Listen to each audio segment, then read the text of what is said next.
ഇന്ത്യയിൽ ഒരു virtual office എടുക്കാൻ താല്പര്യമുള്ളവരാണ് നിങ്ങളെന്നുണ്ടെങ്കിൽ ഈ ഒരു വീഡിയോ കണ്ടു കഴിഞ്ഞാൽ നിങ്ങൾക്ക് മനസ്സിലാക്കാം എന്തൊക്കെയാണ് സ്റ്റെപ്പ് ബൈ സ്റ്റെപ്പ് നിങ്ങൾ ചെയ്യേണ്ട കാര്യങ്ങൾ ഒരു ഓഫീസ് എടുക്കുന്നതിനായിട്ട് എന്നുള്ളത്. വിർച്വൽ ഓഫീസിനെ പറ്റിയിട്ടുള്ള സെക്കൻഡ് വീഡിയോ ആണിത്. എന്താണ് വിർച്വൽ ഓഫീസ് എന്നുള്ളതിനെ പറ്റിയിട്ടും എന്തൊക്കെയാണ് അതിൻ്റെ പ്രോസ് എന്നുള്ളതും കോൺസ് എന്നുള്ളതിനൊക്കെ പറ്റിയിട്ട് നമ്മൾ ഡീറ്റെയിൽ ആയിട്ട് സെപ്പറേറ്റ് ഒരു വീഡിയോ ചെയ്തിട്ടുണ്ടായിരുന്നു. അപ്പോൾ ഇതൊക്കെ അറിയാൻ താല്പര്യം ഉണ്ടെന്നുണ്ടെങ്കിൽ ആ ഒരു വീഡിയോ കാണാം. നിങ്ങൾക്ക് എങ്ങനെയാണ് ഒരു വിർച്വൽ ഓഫീസ് എടുക്കേണ്ടത് എന്നുള്ളത് മാത്രം അറിഞ്ഞാൽ മതി എന്നുണ്ടെങ്കിൽ ഈ ഒരു വീഡിയോ കണ്ടാൽ മതിയാവും. വിർച്വൽ ഓഫീസ് എടുക്കാൻ നിങ്ങൾ തീരുമാനിച്ചു കഴിഞ്ഞാൽ ആദ്യം തന്നെ നിങ്ങൾ എന്തൊക്കെയാണ് നിങ്ങളുടെ ആവശ്യങ്ങൾ എന്നുള്ളതൊന്ന് നോട്ട് ഡൗൺ ചെയ്ത് വെക്കാം. അതായത് എന്തൊക്കെ സർവീസസ് ആണ് നിങ്ങൾക്ക് ആവശ്യമുള്ളത്. ഒരു ബിസിനസ് അഡ്രസ്സിന് പുറമെ മെയിൽ ഹാൻഡ്ലിംഗ് വേണോ, ഫോൺ ആൻസറിങ് വേണോ, ഒരു മീറ്റിംഗ് റൂം ആക്സസ് വേണോ, അങ്ങനെ എന്തൊക്കെ കാര്യങ്ങളാണ് നിങ്ങൾക്ക് ആവശ്യം എന്നുള്ളത് നിങ്ങളൊന്ന് നോട്ട് ഡൗൺ ചെയ്ത് വെക്കാം. അതിനുശേഷം നിങ്ങളൊരു ബഡ്ജറ്റ് അതിനായിട്ട് കാണുക. അതായത് ഈ ഒരു വിർച്വൽ ഓഫീസ് എടുക്കാനായിട്ട് നിങ്ങൾ എത്ര രൂപയാണ് ബഡ്ജറ്റായിട്ട് മാറ്റി വെക്കാൻ തയ്യാറുള്ളതെന്ന് വെച്ചാൽ അതും ഒന്ന് ഫൈൻഡ് ചെയ്ത് എഴുതി വയ്ക്കാം.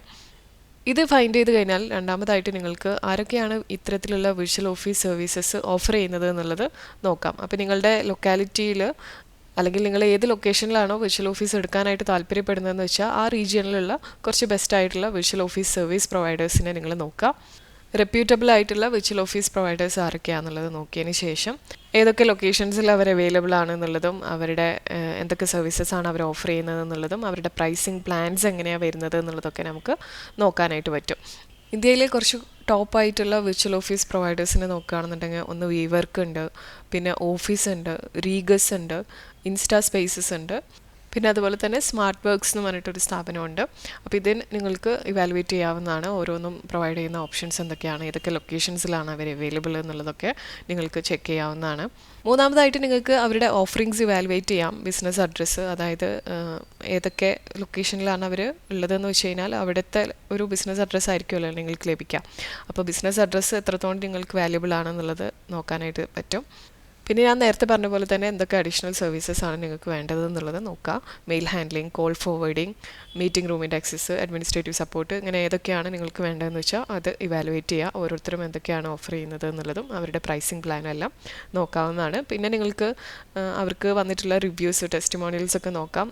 എങ്ങനെയാണ് അവരുടെ സർവീസസിൻ്റെ ക്വാളിറ്റി വരുന്നത് എന്നുള്ളത് നിങ്ങൾക്ക് അങ്ങനെ മനസ്സിലാക്കാനായിട്ട് സാധിക്കും. ഇനി നാലാമതായിട്ട് നിങ്ങൾക്ക് സർവീസ് പ്രൊവൈഡേഴ്സിനെ ഡയറക്റ്റ് കോൺടാക്റ്റ് ചെയ്യാം. അവരുടെ അടുത്ത് അവരുടെ പാക്കേജസിനെ പറ്റിയിട്ടും പ്രൈസിങ്ങിനെ പറ്റിയിട്ടും എന്തെങ്കിലും സ്പെഷ്യൽ ഓഫേഴ്സ് ഉണ്ടോ എന്നുള്ളതിനെ പറ്റിയിട്ടൊക്കെ നിങ്ങൾക്ക് ചോദിക്കാവുന്നതാണ്. ഇഫ് പോസിബിൾ നിങ്ങൾക്ക് അവരുടെ ഫിസിക്കൽ ലൊക്കേഷൻസ് ഡയറക്റ്റ് പോയിട്ട് വിസിറ്റ് ചെയ്യാം. അവരുടെ ഫെസിലിറ്റീസും സർവീസസ് ഓഫർ ചെയ്യുന്നതൊക്കെ നിങ്ങൾക്ക് നേരിട്ട് പോയി കണ്ടിട്ട് മനസ്സിലാക്കാനായിട്ട് ഇത് ഹെൽപ്പ് ചെയ്യുന്നതാണ്. അഞ്ചാമതായിട്ട് നിങ്ങളൊരു പ്ലാന് ചൂസ് ചെയ്യാം, ഒരു പാക്കേജ് സെലക്ട് ചെയ്യാം. നിങ്ങളുടെ ബിസിനസ്സിന് ആവശ്യങ്ങൾക്കും അതുപോലെ നിങ്ങളുടെ ബഡ്ജറ്റിനും അനുസരിച്ചിട്ടുള്ള ഒരു പാക്കേജ് ഇവർ പ്രൊവൈഡ് ചെയ്യുന്നതിൽ നിന്ന് സ്യൂട്ടബിൾ ആയിട്ടുള്ള ഒരെണ്ണം എടുക്കുക. അതിനുശേഷം അതിൻ്റെ ടേംസ് ആൻഡ് കണ്ടീഷൻസ് ഒക്കെ വായിച്ച് മനസ്സിലാക്കാം. കോൺട്രാക്റ്റിൻ്റെ ഡ്യൂറേഷൻ എത്ര കാലത്തേക്കാണ് വരുന്നത് എന്നുള്ളത്, ക്യാൻസലേഷൻ പോളിസി ഉണ്ടെങ്കിൽ അത്, എന്തെങ്കിലും അഡീഷണൽ ചാർജസ് ഉണ്ടെങ്കിൽ അതെല്ലാം നിങ്ങൾ മനസ്സിലാക്കി വെക്കണം. ഇതൊക്കെ ഫൈനലൈസ് ചെയ്ത് കഴിഞ്ഞാൽ ആറാമത്തെ കാര്യം നിങ്ങൾ ചെയ്യേണ്ടത് പേപ്പർ വർക്ക് കംപ്ലീറ്റ് ചെയ്യുക എന്നുള്ളതാണ്. അപ്പോൾ നിങ്ങൾക്ക് അവർക്ക് എന്തൊക്കെ ഡോക്യുമെൻറ്റ്സ് ആണോ ആവശ്യമുള്ളതെന്ന് വെച്ചാൽ അതെല്ലാം നിങ്ങൾ സബ്മിറ്റ് ചെയ്ത് കൊടുക്കുക. Proof of identity, proof of address, നിങ്ങളുടെ ബിസിനസ് രജിസ്ട്രേഷൻ ഡീറ്റെയിൽസ്, ഇങ്ങനെയുള്ള കാര്യങ്ങളൊക്കെ അവർക്ക് ആവശ്യമുണ്ടാവും. അപ്പോൾ അതെല്ലാം കൊടുക്കുക. അതിനുശേഷം അവരുടെ എഗ്രിമെൻറ്റ് റിവ്യൂ ചെയ്തിട്ട് അത് സൈൻ ചെയ്യുക, അഥവാ അവരായിട്ടുള്ള കോൺട്രാക്റ്റ് നിങ്ങൾ സൈൻ ചെയ്യുക. ഏഴാമതായിട്ട് നിങ്ങളുടെ വിർച്വൽ ഓഫീസ് നിങ്ങൾ സെറ്റപ്പ് ചെയ്യുക എന്നുള്ളതാണ് ചെയ്യേണ്ടത്. അപ്പോൾ മെയിൽ ഹാൻഡ്ലിംഗ് ആണെന്നുണ്ടെങ്കിൽ അതിനാവശ്യമായിട്ടുള്ള കാര്യങ്ങൾ നിങ്ങൾ ചെയ്യുക. എന്തൊക്കെയാണ് ഫോർവേഡിംഗ് സർവീസസിന് ആവശ്യമായിട്ടുള്ള ഡീറ്റെയിൽസ് എന്തൊക്കെയാണ് കൊടുക്കേണ്ടതെന്ന് വെച്ചാൽ അതെല്ലാം കൊടുക്കുക. പിന്നെ നിങ്ങളുടെ ഫോൺ ആൻസറിങ്, കോൾ ഫോർവേഡിംഗ് സർവീസസിനൊക്കെ നിങ്ങളെടുത്ത പാക്കേജിൽ ഇതൊക്കെ അവൈലബിൾ ആണെന്നുണ്ടെങ്കിൽ അതിന് വേണ്ട ഡീറ്റെയിൽസും കാര്യങ്ങളെല്ലാം നിങ്ങൾ കൊടുക്കുക. എങ്ങനെയാണത് പ്രോസസ്സ് ചെയ്യേണ്ടതെന്നുള്ള ഡീറ്റെയിൽസ് എല്ലാം അവർക്ക് സബ്മിറ്റ് ചെയ്ത് കൊടുക്കുക. അതുപോലെ തന്നെ മീറ്റിംഗ് റൂം ബുക്ക് ചെയ്യേണ്ട പ്രോസസ്സ് എങ്ങനെയാണെന്നുള്ളതൊക്കെ മനസ്സിലാക്കി വെക്കുക. മറ്റ് ഫെസിലിറ്റീസ് ഒക്കെ ഉണ്ടെന്നുണ്ടെങ്കിൽ അതൊക്കെ എങ്ങനെയാണ് ഉപയോഗപ്പെടുത്തേണ്ടത്, എങ്ങനെയാണ് അതിൻ്റെ ഫോർമാലിറ്റീസ് വരുന്നത് എന്നുള്ളതെല്ലാം ആദ്യമേ തന്നെ മനസ്സിലാക്കി വെക്കുക. എട്ടാമതായിട്ട് നിങ്ങൾ ചെയ്യേണ്ടത് നിങ്ങളുടെ ബിസിനസ് അഡ്രസ്സ് പ്രൊമോട്ട് ചെയ്യുക എന്നുള്ളതാണ്. നിങ്ങളുടെ ബിസിനസ് ലിസ്റ്റിങ്സിലെല്ലാം ഈ ഒരു പുതിയ ബിസിനസ് അഡ്രസ്സ് കൂടെ അപ്ഡേറ്റ് ചെയ്ത് കൊടുക്കുക. നിങ്ങളുടെ വെബ്സൈറ്റിലാണെങ്കിലും സോഷ്യൽ മീഡിയ പ്രൊഫൈൽസിലാണെങ്കിലും ബിസിനസ് കാർഡിലാണെന്നുണ്ടെങ്കിലും മറ്റു മാർക്കറ്റിംഗ് മെറ്റീരിയൽസ് നിങ്ങൾ ഉപയോഗിക്കുന്നതിലൊക്കെ ഈ ഒരു ബിസിനസ് അഡ്രസ്സ് കൂടെ ആഡ് ചെയ്ത് കൊടുക്കുക. കൂടാതെ നിങ്ങളുടെ പാർട്ട്നേഴ്സിനെ അല്ലെങ്കിൽ ക്ലയൻസിനൊക്കെ ഇൻഫോം ചെയ്യുക ഈ ഒരു പുതിയ ബിസിനസ് അഡ്രസ്സ് എടുത്ത കാര്യം. ഇനി ഫൈനലായിട്ട് നിങ്ങൾ ചെയ്യേണ്ടത് റെഗുലറായിട്ട് എന്തെങ്കിലും മെയിലോ അല്ലെങ്കിൽ പാക്കേജസോ നിങ്ങളുടെ വിർച്വൽ ഓഫീസ് അഡ്രസ്സിൽ നിങ്ങൾ റിസീവ് ചെയ്തിട്ടുണ്ടോ എന്നുള്ളത് നോക്കണം. പിന്നെ നിങ്ങളുടെ പാക്കേജിൽ എന്തൊക്കെ ബെനിഫിറ്റ്സ് ആണോ, എന്തൊക്കെ ഫെസിലിറ്റീസ് ആണോ അവൈലബിൾ ആയിട്ടുള്ളതെന്ന് വെച്ചാൽ അതെല്ലാം മാക്സിമം യൂട്ടിലൈസ് ചെയ്യാനായിട്ട് നിങ്ങൾ ശ്രദ്ധിക്കുക.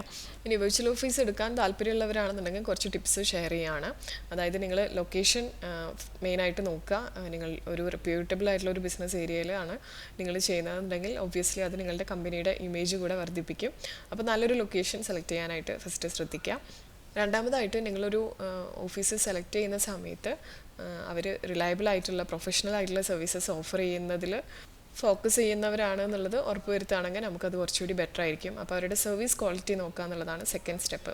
മൂന്നാമതായിട്ട് നിങ്ങൾ ഫ്ലെക്സിബിൾ ആയിട്ടുള്ള പ്ലാൻസ് ഓഫർ ചെയ്യുന്നവരെ നോക്കുന്നതായിരിക്കും നല്ലത്. കാരണം നിങ്ങളുടെ ബിസിനസ്സിന് ആവശ്യമില്ലാത്ത കുറേ ബെനിഫിറ്റ്സ് നിങ്ങൾക്ക് കിട്ടിയത് കൊണ്ട്, അതായത് ഒത്തിരി വലിയൊരു എമൗണ്ട് പേ ചെയ്തിട്ട് ഇത്രയും ബെനിഫിറ്റ്സ് ഒക്കെ ഒരുമിച്ച് കിട്ടുന്നതിനേക്കാളും നല്ലത് നമുക്ക് എന്താണോ ആവശ്യം അതിനനുസരിച്ചിട്ടുള്ള ഫ്ലെക്സിബിൾ ആയിട്ടുള്ള പ്ലാൻസ് ഓഫർ ചെയ്യുന്ന സർവീസ് പ്രൊവൈഡർ ആയിരിക്കും.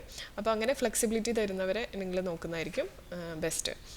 അടുത്തൊരു കാര്യമാണ് നിങ്ങൾ നോക്കേണ്ടത് കസ്റ്റമർ സർവീസ്. അവർ എത്രത്തോണ്ട് റെസ്പോൺസീവ് ആയിട്ടുള്ള കസ്റ്റമർ സപ്പോർട്ടാണ് എന്തെങ്കിലും ഇഷ്യൂ അല്ലെങ്കിൽ ക്വറീസ് ഒക്കെ വരുന്ന സമയത്ത് ഓഫർ ചെയ്യുന്നത് എന്നുള്ളത് നോക്കുക. അപ്പോൾ നല്ലൊരു കസ്റ്റമർ സപ്പോർട്ട് ഓഫർ ചെയ്യുന്നവരാണെന്നുണ്ടെങ്കിൽ നിങ്ങൾക്ക് അവർക്കും ഒരു കൺസിഡറേഷൻ കൊടുക്കാവുന്നതാണ്. അപ്പോൾ ഇത്രയും 4 കാര്യങ്ങൾ, location, service quality, flexibility, customer support എന്ന് പറഞ്ഞിട്ടുള്ള ഈ 4 കാര്യങ്ങൾ നിങ്ങളൊന്ന് ഇവാലുവേറ്റ് ചെയ്യണം ഒരു വെർച്വൽ ഓഫീസ് പ്രൊവൈഡറെ സെലക്ട് ചെയ്യുന്ന സമയത്ത്.